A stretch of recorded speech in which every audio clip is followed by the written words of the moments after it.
Je pensais à ça, là. Il y a tellement de gossip sur ces deux-là, puis je me suis posé la question, Hailey, c'est quoi son chart? Je l'ai Google et sur AstroThem, techniquement, c'est ça. Et guess what? Elle est dans son retour de Saturne en ce moment. Et en passant, Justin, son retour de Saturne, c'était début 2023 quand il a cancellé son World Tour parce qu'il y avait une maladie.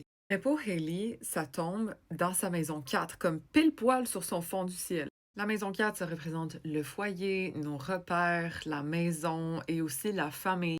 Ça se peut, ben, on le voit déjà là que ça se passe pas bien, mais ça se peut très bien qu'il y ait éventuellement un divorce des racines, des repères de la famille qu'elle a créée. Autre chose, Uranus rentre en Gémeaux et va faire une opposition à son Soleil dans comme 2 jours. OK? Fait que ça veut pas dire qu'elle va se divorcer dans 2 jours, mais il y a quand même des changements, de la nouveauté, une révolution de son identité qui va avoir lieu comme bientôt. Fait que je pense que soit c'est cet été ou soit c'est au printemps 2026 parce que, bon, éventuellement, Saturne va rétrograde en Poisson et va revenir officiellement en Bélier février 2026.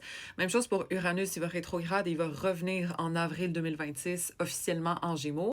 Fait que je sais pas, mais je pense que c'est pas nécessairement la vibe la plus facile en ce moment pour eux. On verra la suite des choses. Je suis personne pour me prononcer sur leur couple, mais je pense pas que c'est the match made in heaven de toute façon. Donc, laissez-moi savoir dans les commentaires comment vous voyez ça, vous. Et en passant, ça veut pas dire qu'on a un retour de Saturne nécessairement qu'il y a des mauvaises choses qui vont arriver, hein. Moi, personnellement, c'est mon retour de Saturne. J'ai Saturne en Bélier à 0 degré, puis tout se passe à merveille. Fait qu'il faut pas stresser si jamais vous êtes Soleil en Sagittaire à 0 degré comme elle, puis je sais pas, Uranus va faire une opposition à votre Soleil, mais ça peut être très très bon comme nouveauté et changement, ou des fois ça peut être challengeant aussi, ça dépend où est-ce qu'on en est dans notre vie. Mais voilà, je serais curieuse de savoir vos commentaires par rapport à ce couple-là, qu'est-ce que vous en pensez, et puis follow pour plus d'astro!